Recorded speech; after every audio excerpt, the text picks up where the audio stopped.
और अब फटाफट अंदाज में देख लेते हैं टॉप न्यूज में वो तमाम खबरें जो सुबह से लेकर शाम तक सुर्खियों में रहा। संसद से विपक्षी सांसदों के निलंबन के खिलाफ आज विपक्षी गठबंधन इंडिया के घटक दल जंतर मंतर पर जुटे। विपक्षी गठबंधन ने पार्टी कार्यकर्ताओं से सांसदों के सस्पेंशन के विरोध में देश भर में प्रदर्शन करने को कहा। कांग्रेस ने कहा कि मोदी विपक्ष रहित सदन चाहते हैं, लेकिन हम लड़ते रहेंगे। संसद की सुरक्षा चूक के मुद्दे पर विपक्षी सांसद पीएम मोदी और अमित शाह से बयान देने की मांग कर रहे थे। हंगामे के चलते 14 से 21 दिसंबर तक लोकसभा और राज्यसभा से 146 सांसद सस्पेंड हुए। आज के प्रदर्शन पर कांग्रेस ने कहा कि सरकार पूरी तरह से निरंकुश और अलोकतांत्रिक हो गई है।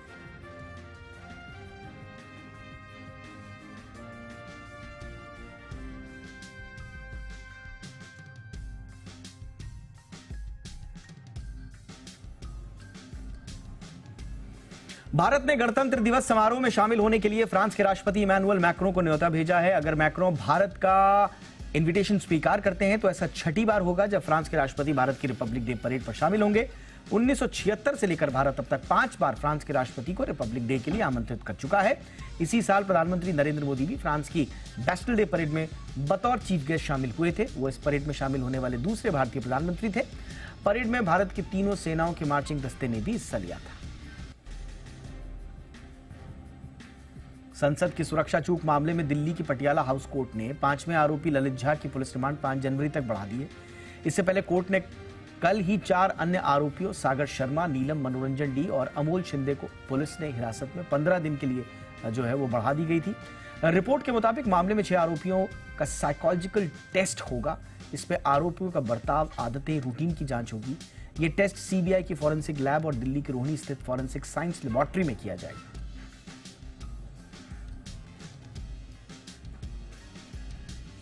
विपक्षी गठबंधन के प्रदर्शन में कांग्रेस नेता राहुल गांधी भी शामिल हुए। इस दौरान उन्होंने केंद्र की मोदी सरकार पर जमकर निशाना साधा। राहुल ने संसद की सुरक्षा में चूक और वीडियो शूट जैसे मुद्दों पर भी केंद्र सरकार को घेरा।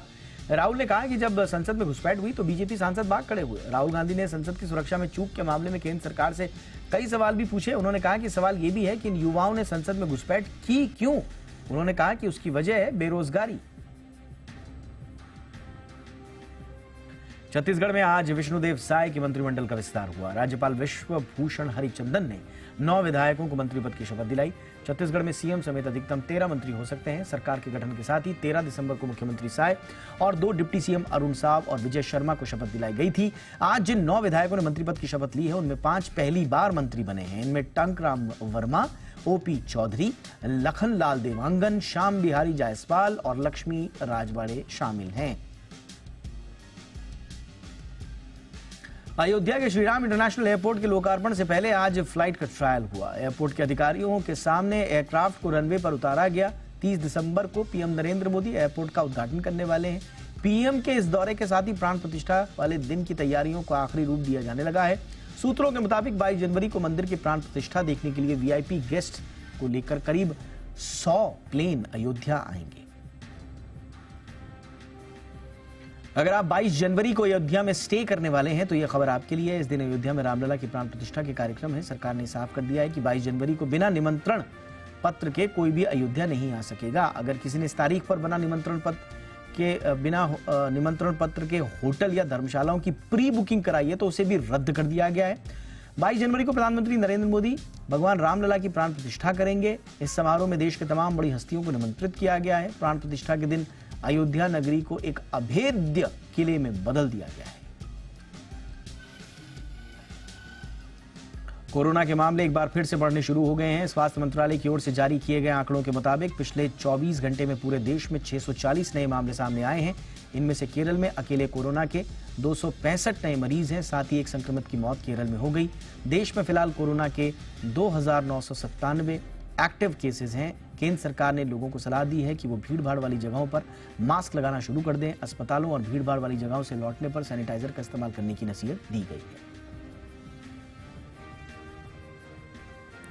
कांग्रेस के क्राउड फंडिंग अभियान के बीच बीजेपी ने कांग्रेस पर हमला बोला है। बीजेपी नेता अमित मालवीय ने कर्नाटक के मुख्यमंत्री सिद्धारमैया और उनके मंत्री का वीडियो शेयर किया है जिसमें वो प्राइवेट जेट में सफर करते हुए नजर आ रहे हैं। अमित मालवीय ने लिखा कि जब पार्टी चंदा मांग रही है तो ऐसे समय में दोनों नेता प्राइवेट जेट से घूम रहे हैं, वो भी तब जब वो सूखा पीड़ितों के लिए सरकार से फंड मांगने दिल्ली आ रहे हैं। वीडियो में सिद्धारमैया के साथ कर्नाटक के आवास मंत्री जमीर अहमद भी नजर आ रहे हैं।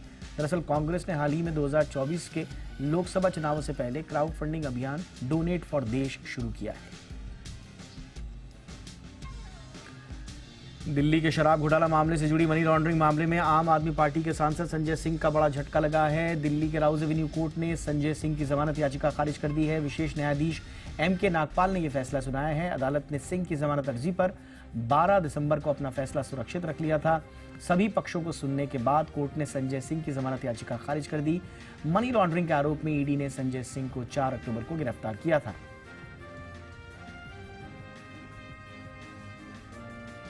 दिल्ली शराब नीति घोटाले के आरोपी और पूर्व डिप्टी सीएम मनीष सिसोदिया की न्यायिक हिरासत 19 जनवरी तक बढ़ गई है। रावत एवेन्यू कोर्ट में सिसोदिया के सीबीआई से जुड़े मामले पर आज सुनवाई हुई। सिसोदिया की न्यायिक हिरासत आज खत्म हो रही थी, जिसे कोर्ट ने आगे बढ़ाया है। कोर्ट ने सिसोदिया के वकील को 15 दिसंबर तक केस में डॉक्यूमेंट्स की जांच करने का समय दिया है। सीबीआई ने मनीष सिसोदिया को 26 फरवरी 2023 को गिरफ्तार किया था। मनी लॉन्ड्रिंग केस में ईडी ने उन्हें 9 मार्च 2023 को गिरफ्तार किया था।